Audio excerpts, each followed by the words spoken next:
पूजा करेला। सैया रहे दिल्ली सावन में पूजा करेला। देवघर में जाके हम जलवा ढारेला। ऐसा क्यों देवघर में जाके हम जलवा ढारेला।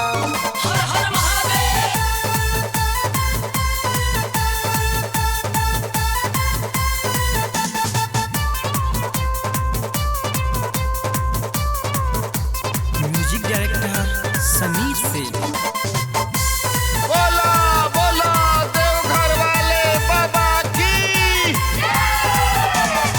का कहीं कैसे हम जाए अकेले पूजा हम करीले बाबा शिव जी के। का कहीं कैसे हम जाए अकेले पूजा हम करीले बाबा शिव जी के। कुबनो की बात में हम देवघर जाएला। सैया रहे दिल्ली सावन में पूजा करेला। देवघर में जाके हम जलवा ढारेला। ऐसा क्यों देवघर में जाके हम जलवा ढारेला।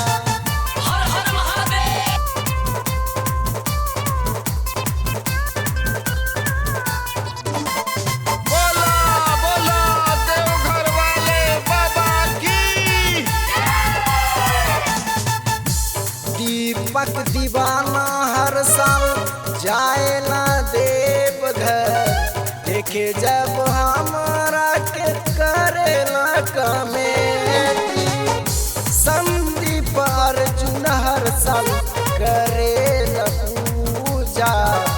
देखे जब हमारा के करेला कमेटी। बाबा भोलेनाथ घर में अन्न धन भरेला। सैया रहे दिल्ली सावन में पूजा करेला। देवघर में जाके हम जलवा ढारेला। ऐसा क्यों देवघर में जाके हम जलवा ढारेला।